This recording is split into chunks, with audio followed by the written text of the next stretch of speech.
साल 1957 से लेकर 1947 तक लगभग 190 सालों तक भारत अंग्रेजी शासन का गुलाम था।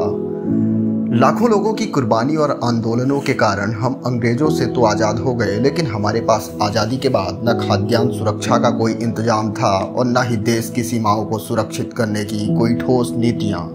लेकिन हम दृढ़ निश्चयी थे, तगड़े वाले, जिसका परिणाम ये रहा कि आज हमारा भारत G20 जैसे सम्मेलन को होस्ट कर रहा है।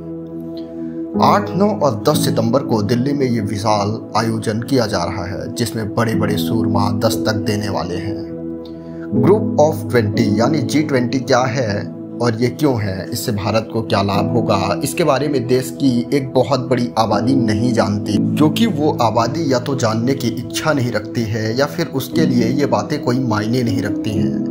अगर आपके मन में भी G20 को लेकर कई सवाल उठ रहे हैं तो आप बिल्कुल सही जगह पर आए हैं। इस छोटे से वीडियो में हम आपको आपके सभी सवालों का जवाब देने की कोशिश करेंगे। अब आपका कीमती वक्त बर्बाद न करते हुए सबसे पहले हम जान लेते हैं कि G20 क्या है। दरअसल ये एक मीटिंग है जो दुनिया भर की 20 सबसे बड़ी अर्थव्यवस्था वाले देशों के बीच रखी है। इस मीटिंग में उन सभी शीर्ष अर्थव्यवस्था वाले देशों के वित्त मंत्री और उन देशों के सेंट्रल बैंकों के गवर्नर शामिल होंगे। इस मीटिंग में 19 देश और एक यूरोपियन संघ शामिल हैं। आइए जल्दी से ये जान लेते हैं कि कौन कौन से वे देश हैं जो इस मीटिंग का हिस्सा होने वाले हैं। इस सम्मेलन में भारत, चीन, Australia, Argentina, Canada, Brazil, France, Germany, Japan, रूस, Italy, Indonesia, Mexico, South Africa, Saudi Arabia, Korea गणराज्य, तुर्की, संयुक्त राज्य अमेरिका और यूरोपीय संघ शामिल होंगे। हो सकता है आपका सवाल हो कि इस तरह के आयोजन की ज़रूरत क्यों है। चलिए हम बताते हैं।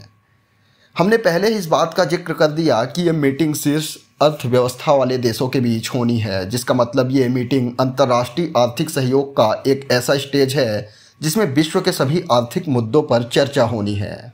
दुनिया में अर्थव्यवस्था और वैश्विक संरचना के बीच बढ़ती खाई को कम करने और दुनिया को फाइनेंशियल क्राइसिस जैसी स्थिति से बचाने के लिए ये सम्मेलन बहुत ज़रूरी है। आइए अब सबसे अहम सवाल का जवाब जान लेते हैं कि इस आयोजन से भारत को क्या फ़ायदा होगा। ये सवाल मेरे भी मन में बड़ी उत्सुकता के साथ उठ रहा था। चलिए अब इसका जवाब जानने की कोशिश करते हैं। धरती में कई महाद्वीप मौजूद हैं, जिनमें छोटे बड़े मिलाकर लगभग 200 देश हैं। इन 200 देशों में सिर्फ 20 ऐसे देश हुए जो इस सम्मेलन का हिस्सा हैं। सबसे बड़ी उपलब्धि इसी बात से लगाई जा सकती है कि भारत इस सम्मेलन का हिस्सा है।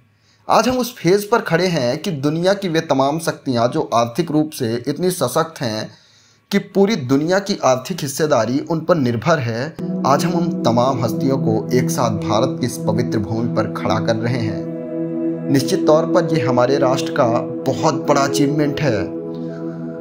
ये कितने गौरव की बात है, एक सामान्य व्यक्ति की समझ से बाहर है।